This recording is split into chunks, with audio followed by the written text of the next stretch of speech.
Well, welcome back, basketball fans. You're watching or listening to the Business Casual Basketball Podcast. Very happy to be back on the mic with you guys. It's been a couple weeks since I've been back to my regularly scheduled programming, but we're back in action, back like we never left. Excited to get through some off-season content as, me and my man Daniel here were talking about it before we went on live, and we're just saying, like, it's crazy how the draft and free agency, it seems like it's been so long already, where it's only been maybe like a month or so since this stuff happened. So we're at the point in the off season where we're just trying to gather some content wherever we can. We're trying to get our fix where we can. And that brings us to two topics that I wanted to discuss with Daniel on this podcast. But before we do that, Daniel, thanks for taking the time, man. Always enjoy having conversations with you about basketball and the Knicks and things of that nature. So I appreciate you, man. I'm excited to get this going. Of course, I'm always happy to talk basketball. I haven't spoken basketball with anyone, but like we just said, it's been months, and so I haven't really spoken about it with anyone in a long time. Yeah. So when you messaged me, I was very excited, and I'm glad we were able to find the time. For sure, man. For sure. And I'm sure you've had that urge, and you're just looking to fill the gap where you can. So I'm glad that I can kind of give you that outlet to help address that. Thank you very much.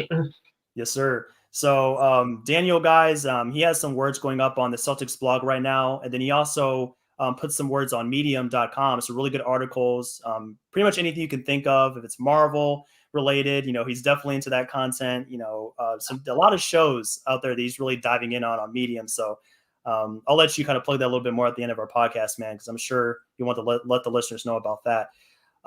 So real quick, before we get into our scheduled content for today, there's a few sponsors for Unwrapped Sports that I wanted to shout out. Of course, we have teespring.com with some products available for each of our podcasts. We have things like t-shirts available. We have stickers. We have phone holders, cases, whatever you guys are looking for, pretty much we have you covered. So be sure to check out teespring.com/store/unwrapped for all that content. And hopefully you'll rock with us, rock some apparel. You're looking fresh while you do so.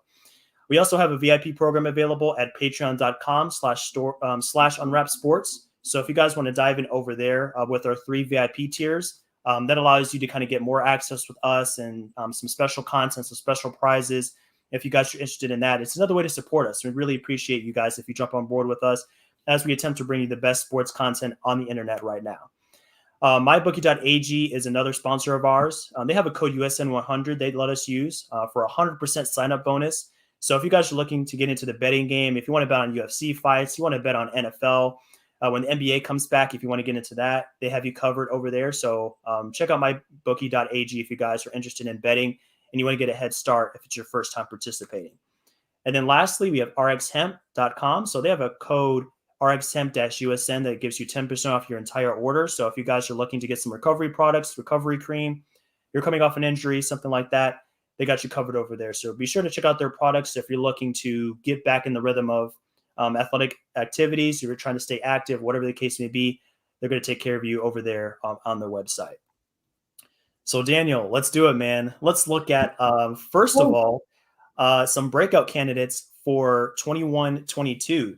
So we each made a list of a few players that we believe are going to have big seasons coming up here for a variety of reasons. I'm sure some of our guys will be a little bit younger, some might be a little bit older, but whatever the case is, we think these guys are ready to take the next step in their career. So, Daniel, I want to give you the floor as my special guest.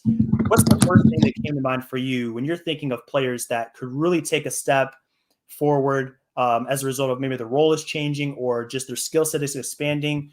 What are you thinking of first? Who are you thinking of first for that list? So one of the first names that came to mind was Jordan Poole. Because Jordan Poole, first of all, if you look at the numbers from his rookie year to sophomore year, he was averaging more points in fewer minutes, improved his three-point shot, and at the end of last season, he really started to come on as sort of like that six-man spark plug for the Warriors. So heading into this year, he's obviously a year older, a year wiser, just natural development stuff. And I think, the Warriors are probably going to have to lean on him quite a bit until Klay Thompson returns. And I think even after Klay Thompson comes back from the torn Achilles, because I can't imagine Klay comes back and it's just immediately Klay. I have to imagine there's going to be some maintenance program there. So yeah, the opportunity is going to be there. He seems to just be getting better and better. So he was one of my first guys when you brought this topic up for me. That's a good pick, man. And, Jordan isn't that old of a guy yet. He's only 22 years old. He only has 2 years of experience, as you mentioned before. And I think he has a chip on his shoulder as being the former 28th pick in the 2019 draft. A guy coming in 6'4". I'm looking at his basketball reference page, and his nickname is the Microwave on this website. So that should tell you all you need to know about his skill set and what he brings to the Warriors. And they're going to need that, man. And, Curry and Clay, they have a lot of miles on their body. They've been through a lot of battles together. Clay is coming off of 2 devastating injuries. He's going to need time to get back in the rhythm. So that puts more pressure on their second unit to come out there, provide scoring, because that was a weak point for the Warriors last season was their bench, their depth. They're going to need more of that. And I think Jordan coming off the season where, he shot 35% from 3 on a good amount of attempts, he's going to be that guy they look to when things get stagnant in the absence of Curry or Clay in their lineups. Right. It's interesting. You wouldn't think a team with Steph Curry on it would struggle offensively, but that was sort of the problem last year because they didn't have anyone besides Steph. One of the things I'm really looking forward to is the influence of Andre Iguodala's return, because I think obviously, vet presence, that's always good for the young guys. But I think on the court wise, assuming there is a role for Iguodala, which I think there will be, I think that takes a lot of the playmaking pressure off Poole, where if he's the first guard off the bench, maybe intentional or not, but he probably feels like he has to get everyone involved and whatnot. But if he's playing alongside Iguodala, sort of leading the second unit, you could lean on the former Finals MVP to just sort of take care of the playmaking role as he's done in the past. And if you're Jordan Poole, you could just do what you do best, which is put the ball in the basket. Exactly. I think that's like a big role that somebody like, Iggy definitely did have that influence for them when he was there. And he spent those years in Miami, and he definitely provided that. But I don't think that team needed that playmaking from him as much as the Warriors do now. Miami already had guys like Jimmy Butler and Bam to provide that playmaking presence. The Warriors, a lot of those guys are scoring oriented, like Poole. So great points all around. Definitely agree with that. And I'm curious to see how much he has left in the tank. Like, I don't know how much he's going to play in the regular season necessarily. He might be at that 20, 25-minute mark or something like that. But it is a nice homecoming. I think he'll provide a presence that team in particular needs, considering the other pieces on the roster and exactly what they bring to the table. Right. You got to imagine he's also just going to be naturally invigorated by going back to Golden State. Right. That's the funny thing. Like, it's a beautiful homecoming, but I have no idea how much he has left in the tank. Yeah. But if you're the Warriors, like, how much can you save him for the playoffs when, as we just saw last year, playoffs aren't a guarantee for them anymore? True. They were right there, man. They couldn't quite go over the hump. So hopefully with the return of Clay, that's a possibility for them. A team that definitely. Times have changed in 3 years.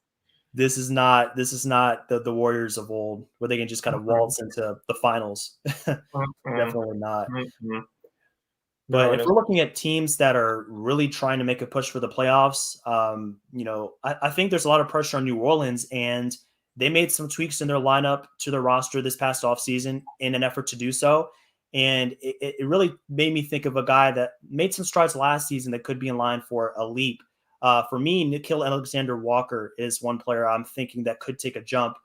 They're going to need some scoring. They're going to need some production in the second unit. If Zion's off the floor, if Ingram's off the floor, they're going to need somebody to kind of come in and provide more of that scoring punch. So that's where I see a role for Alexander Walker. Going back to last season, he was shut down for a good amount of time. He lost maybe a dozen games or so due to injury. But in the 23 games before that, he averaged 14.5 points on 39% from 3. So he really got comfortable as like a spark plug, really providing that 3-point presence. He can come off the bench. I think he could possibly start at times next season, depending on how Josh Hart and guys like Zadaransky kind of fit into that rotation. But New Orleans is looking for, Zion and Ingram are givens on any given night. I think Valanciunas will also be a guy that what you're going to get. But that second wave, I think that's where Alexander Walker is going to really kind of make his mark. If he can come in and average 15, 16 points a game, that's exactly what that team needs. And as a 6'6", longer guard / forward, I think he can slot in and provide exactly what that team is looking for, in their chase for, the first playoff appearance in a few years. Yeah, when you said the Pelicans, he wasn't on my list, but the second you said Pelicans, I was like, oh, it's going to be Nickeil Alexander-Walker. Yeah. God, that entire Pelicans team is it's such a mess. Like, I don't know where Alexander Walker fits on that team because he didn't, he's not a knockdown 3-point shooter. And when you have Zion and Ingram, that's really what you need. So like, does he come off the bench? I don't know. Like, I don't know what that team's deal is. The one thing I think that works in his favor is the size and the length. So like maybe his minutes are come at the defensive end because, first of all, big guards are always of value. But then if you're New Orleans in particular, you're probably going to wind up starting Devontae Graham. So to have that balance with Graham and Alexander Walker, like maybe that's how Alexander Walker makes his mark in year 3. Yeah, I can definitely see that happening. I mean, this team definitely needs some defensive presence. So if somebody can step up and give them a little bit of that, Graham is probably not going to be that guy. Josh Hart can definitely get in there and fight a little bit. But for Walker, I think that's something he can grow into. Like maybe a 3-and-D piece for that team is his future, or where he can grow into once he starts getting a little more consistent from 3. Of course, as you mentioned, he's not a knockdown 3-point shooter. He still has to work on that a little bit. And going back to last season, 35%, like he's average. So he might not grow into a guy that's like, a crazy good shooter, but as a streaky 3-point shooter that can come in and give you some minutes on the other end, I think that's well within the realm of possibility for him. And I think there's going to be minutes to go around because that backcourt is just kind of like you alluded to it. It's like jumbled. This roster doesn't have a lot of like continuity, man. It's just whoever they can go and find. It's such a mess. I don't get it. Sometimes I think about how they went from Lonzo Ball and Drew Holiday to Devontae Graham in the backcourt, and I just start laughing. It's funny. I'm just like, okay, well, right, it's Satoransky and we'll see how that works. Oh man, optimistic. Okay, back to me now for my second guy. Yeah, what you thinking, man? So I was thinking. So this is a guy who has sort of talked a lot, sort of indirectly, but also directly, about wanting a bigger role, and now he has it in Washington. It's Kyle Kuzma. We know obviously about his rookie season where he averaged 16 a game, had these big scoring nights. Then LeBron comes, then AD comes, and now he sort of has to shift his role. So now it just really just is a matter of like, all right, man, this is what you want. They obviously have Bradley Beal, and he's going to be the focal point of the offense. But after that, like, points are there for the taking. So the opportunity, I think, is definitely going to be there. And I think Washington is definitely going to try and promote him as one of the younger guys with all this untapped potential. Some may even think star potential. I don't know about that much. So the opportunity is definitely going to be there. We've seen that the talent is there. So then I just think when you combine those two things, like, I don't know if the breakout's going to happen, but like, it's just, this is, if you're Kuzma, like, this is what you wanted. So exactly, time will tell. Exactly, man. For Kuzma's kind of statistics, going back, that rookie season was like an eye opener for a lot of people. It's like the Lakers got another steal in the draft. This is a bona fide scoring machine. This is what he does. And I agree with you, man. Bringing in those 2 stars for LA, I think it knocked him kind of off balance a little bit in terms of his role and his impact on that team. I don't think he could really do what he had gotten accustomed to doing in his rookie season, which is just put the ball in the bucket and just, be a reliable presence from deep. 37% is where he fell year 1. 2 years 2 and 3, he was in the lower 30% range. So he kind of, his role shifted, and I don't think he took well to that. Last season, he got back on track a little bit, back up at 37% again. So I've been talking on Twitter for a good while about, like, I don't think Kuzma is going to be, he can't reach his potential on the Lakers roster. It's going to have to come from somewhere else.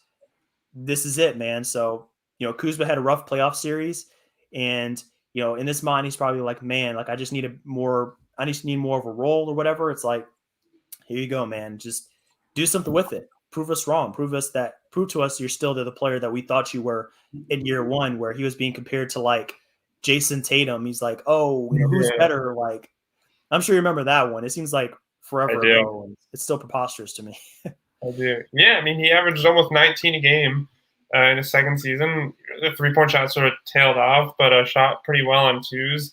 So, right, I'm certainly intrigued because this is the thing he's always wanted. So I'm definitely intrigued to see on a team that's, if he puts up numbers, you have to imagine it's not going to be the kind of empty stats stuff that everyone's going to talk about. Like, the Wizards are trying to win. Like, they're trying to keep Bradley Beal in Washington. They made the, did they make the playoffs? Like the playoffs? Yeah, they did. Right. They lost to Philly. Again, it's been forever. So, right, they're trying to obviously build up that. So, like, there's going to be just these legitimate opportunities. I'm really excited to see what he can do with it. Me too, man, for sure. He's an older guy, but sometimes it's just about your role on a team. And if that changes in your favor, we see some of these guys really take off. You just need the minutes. I think of somebody like CJ McCollum back in the day, when he was playing behind, Aaron Aflalo and those guys, it's like, obviously he's not going to really have that big of an impact, but once you remove kind of the guys that are kind of standing in his way towards building a bigger role, he exploded and he never looked back. So I'm sure something similar could happen to Kuzma this season for Washington. CJ McCollum, that's a good example. That's like the example, right? He was on that loaded Blazers team with all those guys. Then all those guys left. Then it was him and Dame. Yeah, he exploded. And like you said, never looked back. Time. Let's go. Yeah. He proved it. So I think we're all for 2 so far. Neither of the guys on your list were on my list. Yeah, Kuzma's been like the guy of the offseason in that sense. Yeah. I thought Kuzma for sure would be the one that we overlapped. I don't know why he slipped my mind, man. Like that's a good one, and I definitely think he's gonna break out. I don't know. I think I kind of skewed more towards the younger guys that just I don't know. Maybe they're kind of going old. True, but I don't know. He's not young, but he's not old. He's kind of in that 26. He's in his prime. Yeah, I guess so. Yeah, he's in his prime. That's true. He's in no man's land. I'll say that. Yeah, that's fair. So how about this one, man?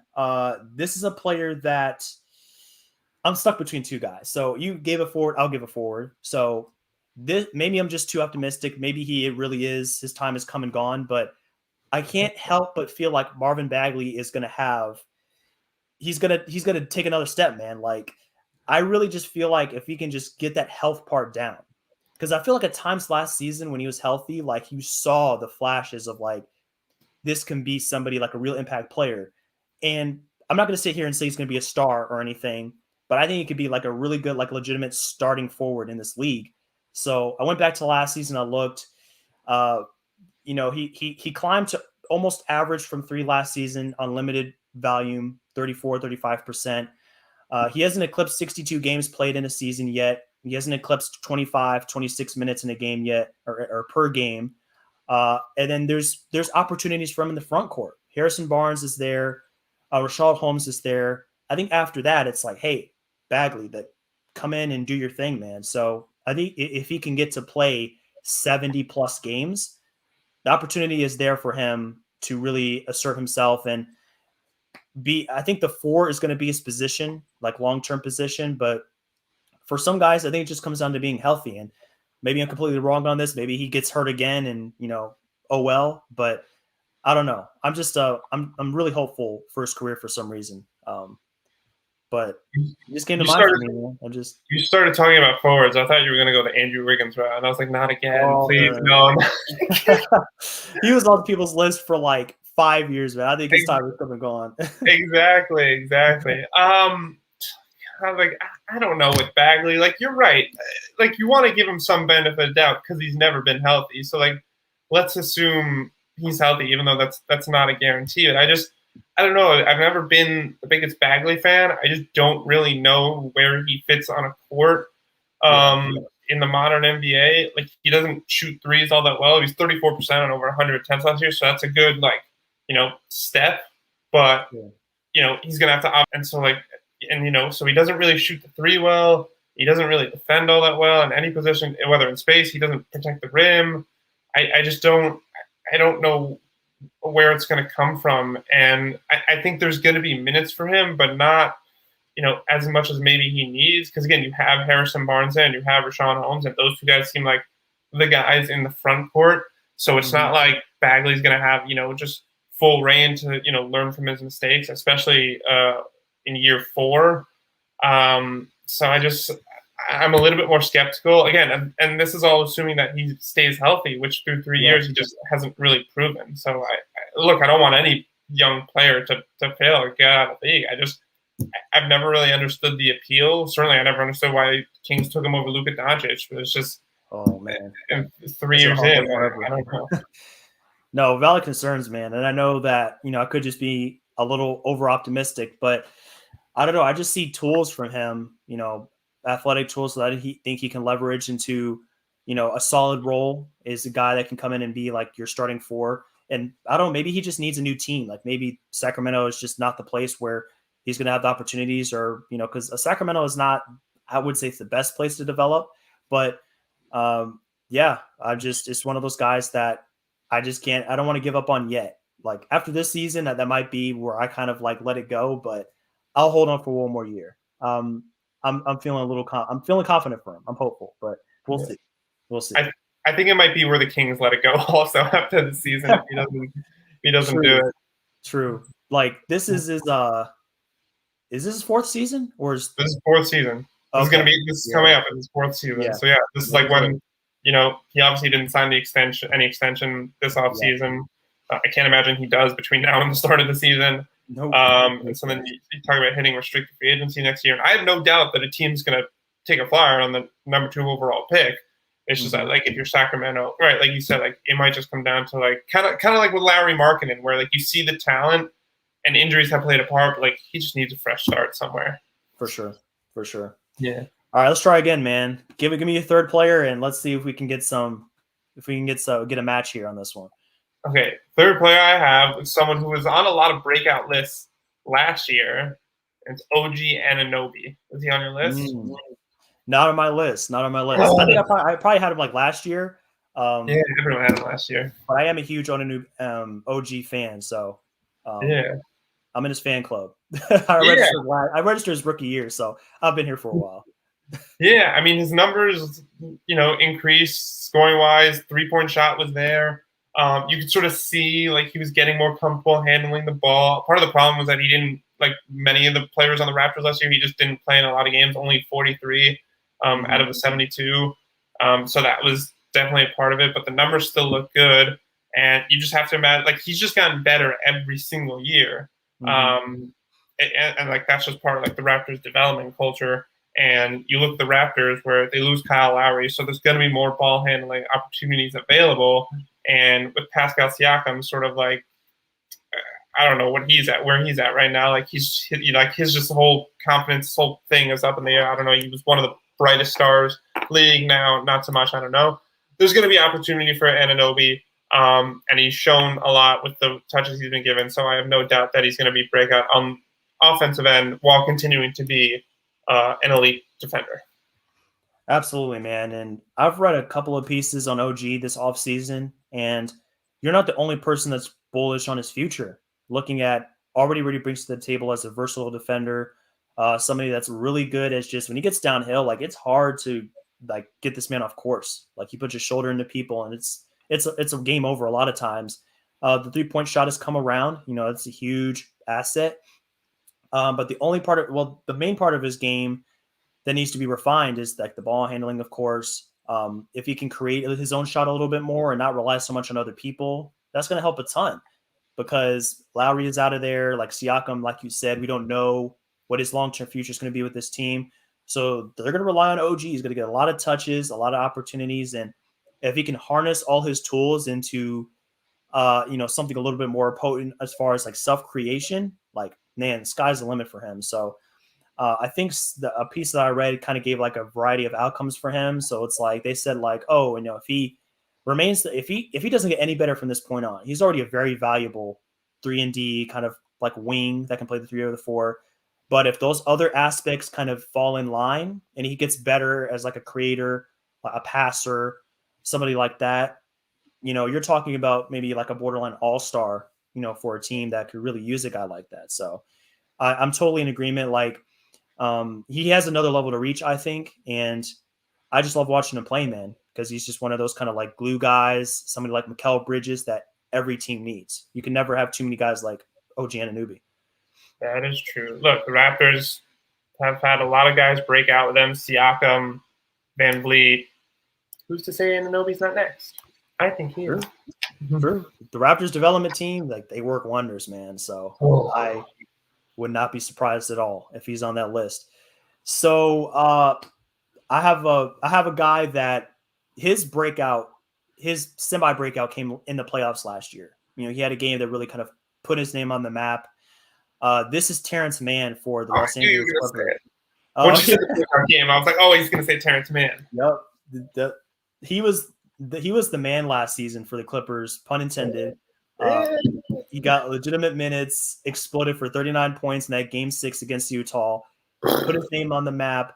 He has upside as a two-way, like, he's a little more off ball. Like, I wouldn't say he's like a pointer or anything. I think he's more of like a small wing.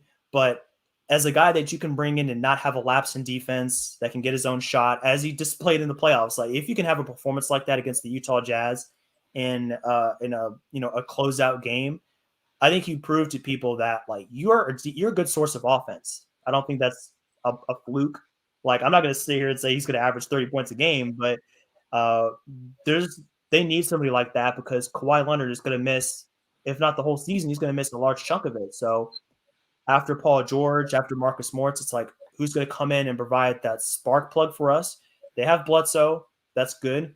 But I think Terrence Mann, whether it's starting or coming off the bench, there is a need for somebody like him. And I think he's going to provide that for a team that is going to need somebody to kind of compensate for Kawhi's absence. So that's what led me to believe he can be like a kind of like a breakout player because there's more minutes to go around. There's a role that needs to be filled.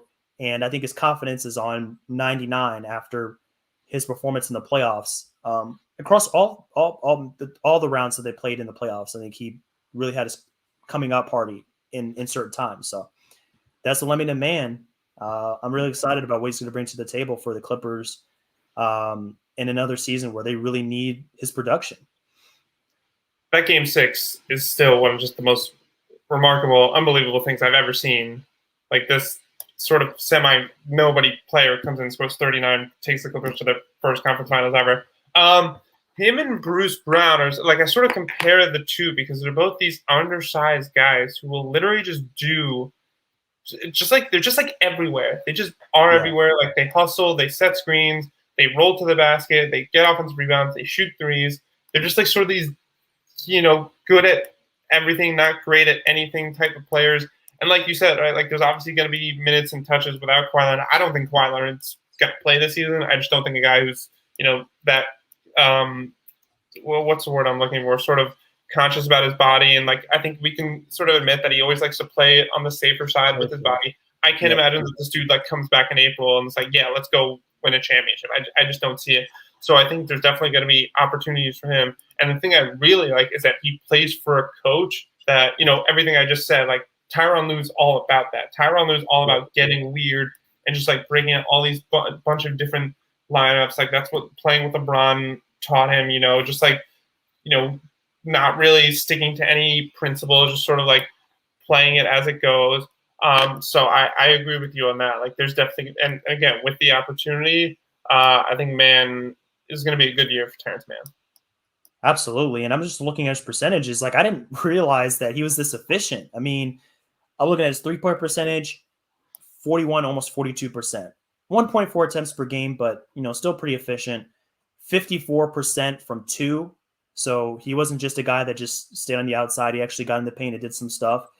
83% from the line. So, I mean, like, if you need somebody that's going to make the most of every opportunity, I think that's somebody you would identify as like, he doesn't need a bunch of touches. He doesn't need all the shots, but he's going to get good shots, many possessions. So I think that's the upside there for Terrence. Agreed. All right, my give me one more name, man. This is it. I can feel it. You're gonna give me a name. One more. It's on my list. Talen Horton-Tucker. Oh man, that is a good one, but I don't have him. So incredible. I mean, this makes for a good show. Yeah. I mean, for me, it just sort of comes down to like he has to have a breakout because the Lakers essentially chose him over Alex Caruso. Which leads, like, the Lakers obviously very busy offseason, signed a bunch of guys. I can't wait to watch it. But you have to imagine that they envision Talen Horton-Tucker in a bigger role than he's had in the past 2 seasons. And we've seen what some of that talent is. Star of last year's preseason, had a couple of nice moments in the bubble. And they gave him a contract too. So you just have to imagine that, even with all these guys they signed in the backcourt, like Nunn and Rondo and Monk, like you just have to imagine they're gonna, go to Taylor Horn-Tuckett if for no other reason than he's on the younger side, and they're gonna try and rest some of their older guys. I mean, their entire team is pretty much old. So yeah, that's where I'm at with THT. I like that, man. I like that. He's definitely had his flashes, and he's needed to work on like the outside shot. I think that's the part of his game that still kind of needs to come into form. But yeah, I mean, I think he has the inside track for minutes because they know what he brings to the table. He's had, I think, 2 seasons now under his belt with that franchise. They kind of know what to expect from him in general. He still has that upside. The other guys they brought in, I think they know about them, but I would say that THT is going to be in line for minutes like right away, probably after that main unit, because, they know about him. He's been there for a couple of years, and I think they're really excited to continue to develop him as they're looking for that next wave, that younger wave to come in behind the veterans. So I like that pick. I'm sorry I couldn't put that guy on my list. We didn't have any similarities there, but it happens, man. It just goes to show like how much talent there is in this league. It's everywhere, man. Yeah, just one last thing on THT. He signed 3 years, $32 million contract. Like, I don't think you do that, and like you don't give him more touches. So right, we'll see with him. Yeah, it proves that they have the confidence in him to come in and play a significant role on both ends. I think he'll be one of those guys because they need somebody to come in. Like Caruso is gone, like some other defensive guys from last season, the year before, are gone. So it's like, who's going to get stops? Like, I don't think Monk's getting stops. I know Kendrick Nunn's not going to get stops. Like, I've seen that. Rondo's not getting stops. Yeah. Nobody in the backcourt's getting stops. Right. So I think THT gives them the best chance, but that's definitely going to be a weak point for that team. So let's get on to the second half, man. I had a few other names, but sometimes you just can't get through your entire list. Run through them quickly. Say them quickly. Garland, that's a good one. Baisley, Porter Jr. I had Porter Jr. I had Porter Jr. Oh, I should have threw him out there, man. But hey, I guess there we go. That's the one. I was looking for just one. If you can just get one similarity, then we're good. So mission accomplished. Yeah, I had Porter Jr. and then I had Nick Claxton ? Because I don't know what Brooklyn's rotation is going to be like. Dude, he's going to get buried, man. They keep on signing these veteran big men. He's like, I don't feel like he's going to get enough reps. That's why I put the question mark, because who knows? But if he did, I would definitely. Yeah, exactly. I have no idea what Brooklyn. They're whatever. For sure. So let's get into this. Is what I was looking forward to, man. So I saw a list on Twitter, I think it was a week or two ago, that listed the most stressed franchises, the most stressed fan bases in the NBA. And I sent this list to you, man. We both disagree with this top 10. There's a lot of names in there, a lot of teams we disagreed with, but I wanted to throw out some names that we think will be the most stressed franchises / fan bases for a variety of reasons. Let me get a big one out of the way first. Portland. Wait, before we start, I have a question about this. Is this stressed for the upcoming season or just like in general? Like, I want to say it's for. I think let's do upcoming season. Let's do upcoming season. I think it's easier to define. Yeah. It says NBA stressed fan bases in the NBA, but right, let's do it. Right. So I think Portland, like, automatically number one. Like, if you're on the verge of losing your franchise star, that is as stressful as it gets. This was the Rockets last season, where Harden was like in and out. That's a place you never want to be as a fan. As I don't care if you're a coach, as a GM, like, you do not want to be in that position where your star is giving hints that, like, I don't really want to be here. And then as a result, I think you're kind of pressured into making moves to just try things to see what works. Like, you get Larry Nance, you go out and make signings because the pressure is on you to do anything you can to shake up the roster to try to give yourself a better chance. So I think that's kind of self-explanatory. I want to throw that out there. I think they're number one for me. Do you believe they're number one? Do you think any other team can match that level of stress going into the season? No, I'd probably agree. It's probably like again, if we do this like heading into the season, yeah, Blaze. I mean, if they're not one, they're definitely like top 3 or top 5 for all the reasons you just said. Like, I can't imagine a scenario where Damian Lillard stays in Portland. Like, I like the Larry Nance move, but it's just they're just still so many steps behind being a legitimate contender, and so many teams have come and have passed them by. Like, and it kind of like it bums me up because I truly believe that Dame wants to be there, and I think he really I don't think he was lying all the times that he said like he wants to retire in Portland. He's different, whatever, like all that stuff. But it's just at a certain point, it's like if you don't believe you have a legitimate shot at championship, that's like what are you playing for? So to me, it's like to me it just feels inevitable. I don't know when it's going to happen, but I just can't imagine anything happening where Dame is just like, yeah, I'll stay here long term and not ask out. And so if you're a Blazers fan, where like drafting these guys is all you have, like you're not getting a free agent, like like Dame requesting a trade is pretty much the end of your relevancy. I mean, they were very fortunate to go from that sort of they went from Brandon Roy to LaMarcus Aldridge to Damian Lillard kind of seamlessly if you think about it. Because like Aldridge overlapped with Roy, and then Lillard overlapped with Aldridge. But now, like once this deal, I mean, and again, in fairness, maybe it depends on whatever they get back. Like if they get back an established guy, maybe things are a bit different. But if you're a Blazers fan, there's a lot of stress going on. Definitely. But I don't think we can count out another team that it looks like they're on the verge of losing a guy. Philadelphia, I think it's got it rough, man. Like Philly fans, I think they're just constantly on edge. From what I can see on Twitter, like they're just ready to defend their team. Yeah. I understand. Like if you're about to lose, if Ben Simmons had that horrendous playoff appearance and Embiid is like made of glass, it seems like sometimes, and like everything rests on him, and you just don't know if he's going to make it through the season. Man, I would feel all the stress, man. That's another place you don't want to be. It's rough. I mean, Philly fans in general are known to not be, the nicest fans, the most calm and considerate fans out there. I think that's a fair take. Yeah, I think even they would say it too. So that's like, just like flatline, general baseline emotions, and then you throw in what's going on with the Sixers. I mean, the Ben Simmons stuff it's very strange, and it's a bummer, and it's a sad way for this to end. And like, I mean, like for Philly, it's just been like such a long journey for the Sixers, dating back to like when Sam Hinkie first came aboard. Like normally you can't track a sort of contender's journey this far, but like it's just been such a journey, and to see like, the whole thought was always like, well, this is gonna, help us at least, if not win a championship, then like legitimately contend. But as long as Simmons is on the team, it's not gonna happen. But now you're at a point where it's like, what are we gonna get back for Simmons? I know Daryl Morey thinks it's a lot. It's not gonna be what he thinks.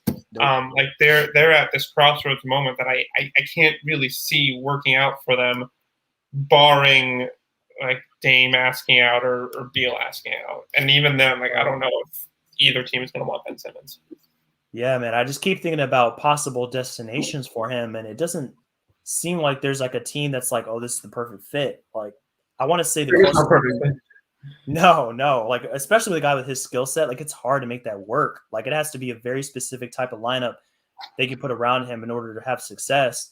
And I think we agreed on this, man. I think that Minnesota was a team that we agreed would be like a somewhat good fit for him with Towns. I think that would be a fun pairing to watch in action together. But then you have to question, it's like, okay, well, do you send up D'Angelo for him? We know D'Angelo and Towns have the relationship. That can get tricky. Does Philly want D'Angelo? Like, there's just still like a lot of different hurdles. Is that I'm pretty sure that's be a no on that one. No, Philly. So right, like that's the thing. Like I think it would look, if I'm Minnesota, I'm the only two players I'm keeping like are off limits are Towns and Edwards. Beyond that, take wherever you want, even if it's Russell. But yeah, if you're Philly, like, do I want D'Angelo Russell as the headliner return for Ben Simmons? No. But again, like that's, to me, it's the entire Ben Simmons issue where like in a vacuum you could see like, hey, he's really good. Like, yeah, he's a 25-year-old three-time All-Star, incredible defender.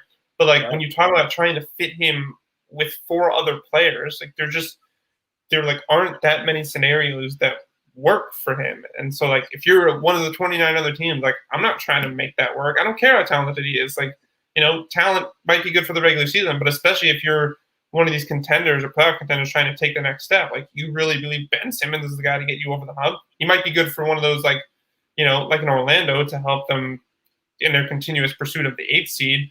But like just in terms of legitimate contention, I just don't know. To me, it's still kind of frustrates me that they probably could have traded essentially Ben Simmons for James Harden, and now we're at this point where it's like you'd be lucky to get pennies on the dollar, but oh well. It doesn't always pay to wait. And then that's the tough part about it. It seems like if you're trying to trade Simmons to a less established team, then it's like, okay, he helps you maybe fast track to success, but there's still going to be question marks there. Like, do they even want a guy like him? Does Orlando want to do that? Like, do they want to have a more kind of organic growth with draft picks? And then on the other side, it's like if you try to trade him to a Minnesota, like teams that we know are trying to push towards playoffs and things like that, it's like, okay, does he make sense? Like, do the teams have what the other piece wants? Like Sacramento was a team that was thrown in there a little bit. And for them, it's like, okay, well, that would be a guy to have. I think Sacramento would entertain that trade, but it's like, oh, we're not going to give up Fox or Halliburton. And then in that case, it's like, well, what do you have left that we want? Like Bagley, like Field? Then we run into the same problem. So that's where the stress comes from. You have a guy you need to get off of, just don't know how to make it happen.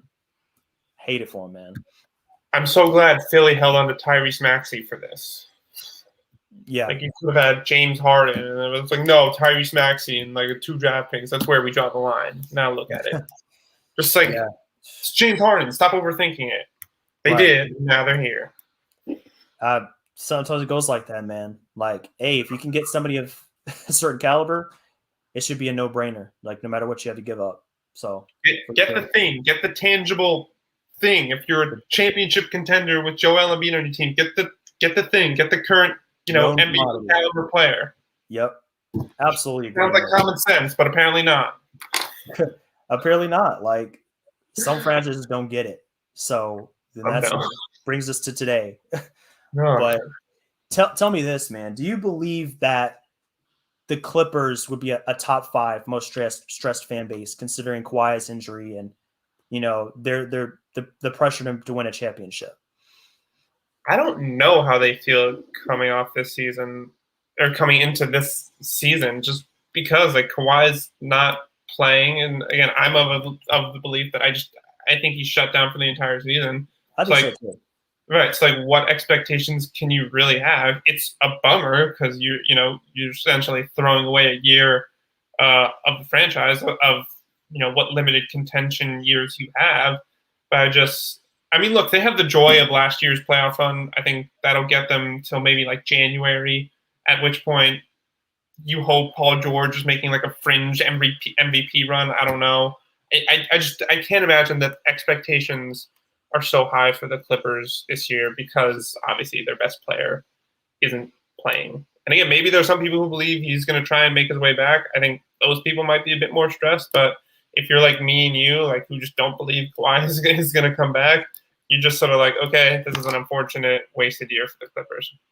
Yeah, I see where you're coming from. I threw them in the mix because of, this team was built to win championships. And, if you're in a year where you're not sure that's going to be a possibility, and your guys are getting older. They're both on the wrong side of 30 now. PG and Kawhi. You know that your window is not going to be open forever. And PG has shown that at times he can have some injuries. Kawhi, it seems like every now and then he gets hit with something. I think that would make me a little bit stressed. And maybe not 9 out of 10 stressed, but a little bit, because I know what the team is trying to do. And then, this is going to like year 3 of this like championship, almost championship or bust mentality. So that's why I threw him in there. Just, I thought about it from that perspective. That's fair. That's a fair perspective. For sure. How about the Pelicans, man? How you feeling about the Pelicans? I feel Pelicans. They're probably top 3.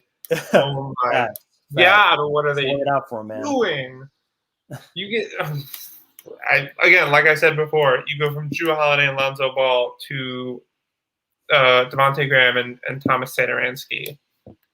And like, did they really fix their spacing issues? I mean, Devontae Graham, yeah, I guess, but like maybe a little bit. But like you still have a giant big man in the middle who's more skilled offensively than Steven Adams. But Valanciunas, I don't know if he's. I know the percentage is good, but the volume, again, maybe I don't really know with him. I guess we'll have to wait and see. But I mean, look, what is he? Yeah, he's the extension talks will come next summer, and all this talk about him taking the qualifying offer. Look, odds are he probably doesn't take the qualifying offer.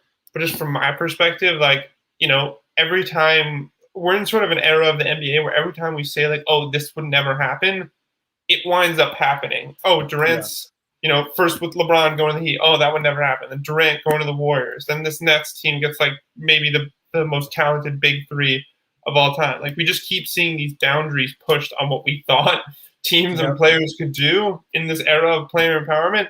And so I just assume like the logical next step is a superstar player saying, hey, look, I already have plenty of money, which Zion does. Like, he has so many endorsements.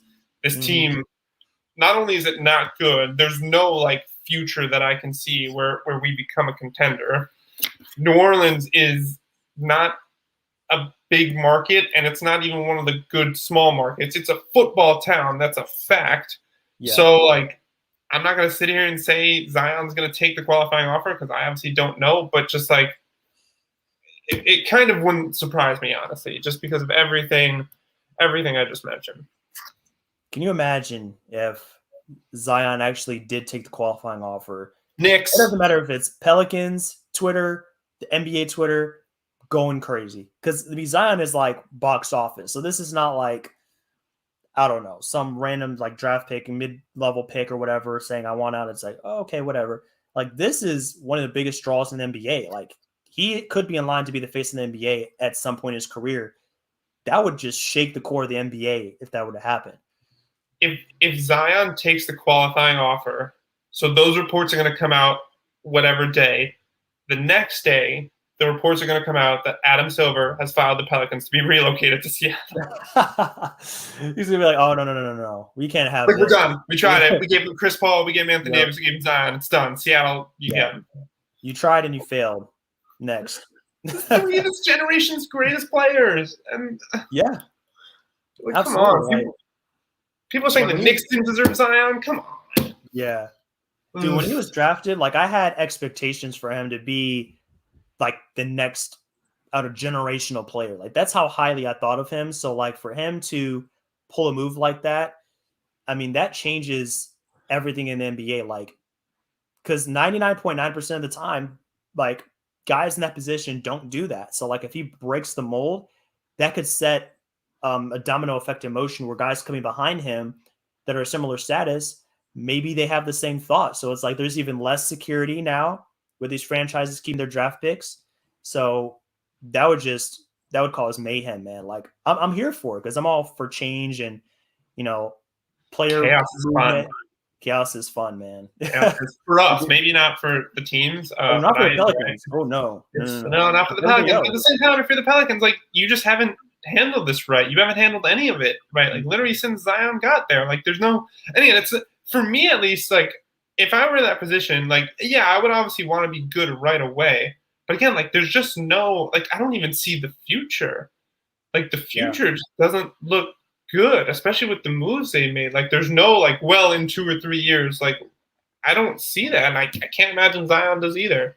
So yeah, Pelicans got to be up there with the extension and potential qualifying offer stuff coming up next summer. Yeah, play-in is a must. Playoffs also probably a must. Absolutely, man. They have to at least be in the play-in. Like, you have to be knocking on the door, because then otherwise. Because the hints are there. There's already whispers that, Zion's camp or whatever it is, like, unhappy. Because if you're getting that, and a guy has played like I mean, how many career games has he played? Like, he probably hasn't. I don't even know if it's 82. I don't think so. I mean, I was definitely gonna say like under 100. So It's 85. He's played 85 career games. he hasn't even played 100 games, man, and there's just chatter already. So that's a bad position to be in. And I mean, I was really hopeful like this time last year because you're looking at like the picks they have, you're looking at all the assets. I was like, okay, cool, they're in a good position, but it's like they don't utilize their assets that well. What we've seen the past year, so that's why we're here. Extending Steven Adams is one of the most mind-boggling front office decisions I've seen in recent years. That killed them, man, because then they had to compensate, lose picks this year to try to make up for it. We all knew as soon as it was signed, it's like that's not a good decision, man. Like you might want to run that back. Like you want to trade for him? I kind of understand the trade for Steven Adams from the standpoint of like the Lakers had just won the title with like this overpowering cruising front court, but like you just have no need to give him those 2 years. Yeah. Like wait and see if it works. And I guarantee no other team is giving him $17 million. I don't know why you gave him $17 million a year, but they did, and now they're in this position. Now it's big yikes. So all the pressure, man, all the pressure. One last team, man. Who's stressed right now? Who needs to go for therapy and go to the store, get their favorite snacks, and maybe chill out a little bit because anxiety is like on 10 right now. I mean, there's a few teams I could think of. Like, I think the Jazz might be there just because, like, you know, I had them there. You have this embarrassing second round defeat where, like, you have this golden opportunity to get to the conference finals, and then, like, you know, you're playing Phoenix. I don't know. They probably could have beaten Phoenix. And then to get to the finals, like, with Kawhi Leonard out, and then you lose back-to-back games. You have 25 in games. Like, just super embarrassing, and they obviously don't have so much room to make all these moves with, you know, you have Mitchell signed to long-term, Gobert, you just re-signed Conley. I know there were talks of them moving Ingles, but again, that's not, like, he's a good player, and he's a big part of what they do. So, like, moving off of him, yeah, you get more money, but, like, you just lose a good player. So, like, I don't know. Like, this past year felt like their year where they're the 1 seed, you know, and they were playing really well, and then they have this golden opportunity, Kawhi going down. Like, I have to imagine Jazz fans were really stressed because if it doesn't work out this year, I mean, I think already they're in this sort of like no man's land of like, what are we supposed to do to get better? Besides, I guess, just hope Donovan Mitchell continues to improve. But other than that, like, they're just sort of, they are who they are. Exactly. They threw their chips in. I think the past couple of years, they really made a point of retaining their players. I mean, they retained Conley this offseason. So you're bringing in, you're settled on this core. So all you can do is maybe trade some of the other main rotation pieces. But, like, where does that get you exactly? Gobert's extensions kicking in. So, I mean, they're up in the tax. I mean, you're up in that territory with the Lakers and the teams like that, the Warriors. Like, you are, you know, capped out. So you can't really make moves unless they're on the margins. So I agree. I mean, I do like that pickup of I think they got Jeff Green recently to bring him to that team. I think that's going to be huge for them. They made a couple of signings. Or no, it was not Jeff Green. I think you mean Rudy Gay. Rudy Gay. Yeah, right, yeah. Jeff Green went to Denver. I knew it was like a certain type of player. Like I was thinking like a stretch four or something like that. I was like, you know. So yeah. But yeah, Rudy Gay should be a good pickup for him. But, like, I don't know, man. This is they're just got to work with what they got, and hopefully they can find a way to break through. But I mean, if they're going up against a full, I don't know. I still think they can make the finals, but there's not a lot they can do if they don't, essentially. So that's where the stress comes from. Right. I think they could too. I mean, I don't know if I'd pick them against the Lakers, but it's just like they're at this point now where, like, I don't care how many regular season wins you get. I'm not giving you the benefit out of everything. All right, like you said, like, if they don't win, it's like there's just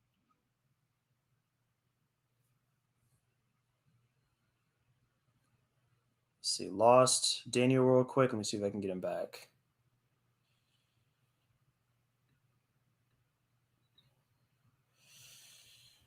Let's see.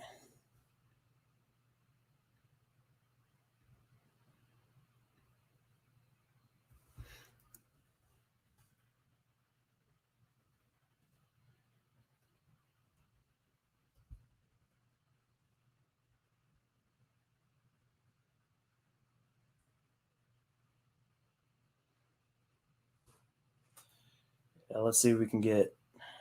Let's see.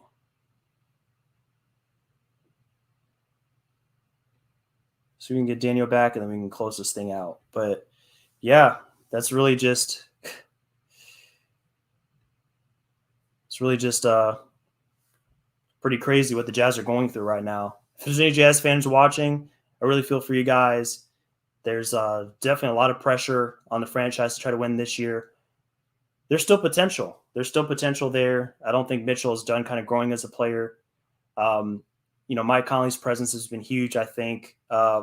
Maybe there's something they can do with Gobert to kind of change his role a little bit to give them a better chance of competing in a playoff scenario, but that is tough. That is tough for Jazz fans. So, I mean, I had them like number 5 on my most stressed franchises. I'm sure that Jazz fans will chime in and let me know if that's accurate, if you guys feel that way. But, yeah, Jazz, Pelicans, Sixers, Blazers, I have them all top 5 for a variety of reasons. And, I mean, it comes down to that window. So if you're in a championship window and you got to produce and there's the time is ticking, the timer is ticking, and there've been, especially if you've had past playoff appearances where it didn't happen, it's always tough to bounce back from that. I think the Jazz are really going to have the team in general, probably fans too, but the team in general, they're going to be having kind of flashbacks and just thinking about what could have been last year. So I know how that goes. It definitely sucks to kind of get that close and not be able to see that team kind of progress, but for sure. Here's Daniel. All right, man. Sorry, I lost you for a second, but that was on me. The pinwheel started coming up, and I was like, "Oh God, don't interrupt anything." Not the pinwheel of doom, man. I hate that. But yeah, to close out this conversation, man, I think we got a good glimpse of like those 5 franchises we discussed, and I think it just comes down to one or two scenarios. Like you're a team that's on the doorstep of a championship, but you haven't been able to get over the hump. And then if you have a player that wants out, then, you have to try to find trade packages and kind of scramble. That puts a lot of stress on all parties. So I think that's the two commonalities I saw with the teams that we were talking about here. Can I list one more team? Speaking of players who might want out, can we talk about the Mavericks, who you could argue are maybe in a similar situation to the Pelicans. Could be. Well, I mean, they've at least made the playoffs these last couple of years, so there's that. Right. But their team, again, there's just a lot of question marks. The Porzingis thing, as a co-star with Luka, that hasn't exactly worked out how they thought. And so then that's obviously hamstrung them a lot because they gave him $150 million. And this past year was very strange for them. They were really affected by COVID. I remember at one point they were 7 or so games below 500. I was thinking the Knicks might get, two top 5 picks. But then both teams actually wound up being better than expected. But yeah, I think if we're going to talk about Zion maybe taking a qualifying offer. Oh wait, no. What am I saying? Luka already signed this deal. Yeah. He wants the bag, man. He's just like, no, just give me the money. No, but you know what? Okay, so first of all, that's on me. But also, again, we live in an era where stars, again, like I said, stars are constantly pushing the boundaries on what we thought they would do. So, a guy would never ask out after just signing a 5-year max contract. Who the hell knows anymore? Okay, so Dallas, loses in the first round again. Again, maybe it won't happen this year, but it's just, I guess my entire point is, the Mavericks, they have this top 10 player right now. He's top 10 at worst. So, they got to start winning. They got to start, getting this second round and beyond. And if they don't do that, exactly. So that's where I'm at with Dallas. Totally agree, man. I didn't have them on my list, but that's a good case for them to be on the list. So on the list I saw on Twitter, the Mavericks were 10. Pretty low, I think. Well, they're 10, so they're top 10. So what are the Magic doing at 9? I had no idea. What are the Cavs doing at 3? These teams are like. I mean, the Cavs, I can see there's a little bit of stress because they want to start making a push, but not 3. I wouldn't. That's pushing a little bit. Yeah, but Bulls being at 30 is flat lie because same thing. They're trying to start making the playoffs, sign all these guys. Right. Jazz be 26? No, for the reason I just mentioned. Absolutely not. But if you guys want to go check out that list for yourselves, it's on the NBA Central Twitter page. And then I think Beatus.com kind of posted that initially. So that's where the list is at. If you want to make your criticisms and check that out for yourself, that's where you can find it. But I think we're kind of at the end of our conversation, man. Like there's 30 teams here, but I think we touched on the 5 or 6 that are definitely in a position of major stress. But always a good time, man. Love joining on the mic with you and bringing you in and just seeing what's going on in the NBA, man. So I appreciate your time. And why don't you let the listeners know where they can find you if they want to check out your work, and maybe tell them about what you got going on at Medium. Yeah, so first off, doing stuff for Celtics Blog. So if you like the Celtics, want to read about the Celtics, you can go over there. And yeah, as Aaron said, started my own blog on Medium. Both of those, by the way, you could find on my Twitter page in the description. Yeah, so again, it's basketball, though I guess it's not so much basketball now because not so much going on. It's entertainment stuff, so it's movies, it's TV shows, it's whatever going on right now. Like I'm reviewing the second season of Ted Lasso, which has been amazing. I did the Suicide Squad, Black Widow. I'm going to do Shang-Chi when I go and see it, and just like general life stuff, whatever I think of. So all that can be found on the blog. Again, blog, Celtic stuff, both be found in the description of my Twitter. That's my plug. Love it, man. Absolutely love it. Keep doing your thing, man, especially the Marvel content. Like I'm going to see Shang-Chi tomorrow, so I'm ready for it, man. My like Marvel guy, I don't know what is like he doesn't even know where he's going to be this weekend. He might be away, so I don't know. Oh man, dude, no shortage of content over there, man. So if you guys are like me and you want to get some reviews, you want to get some analysis, some of this stuff, I guess I'll point this way. Daniel's your guy to want to see for this. So, thank you. Too kind. Yes, please come over to the site. Yes, More sir. views, the better. Love it, man.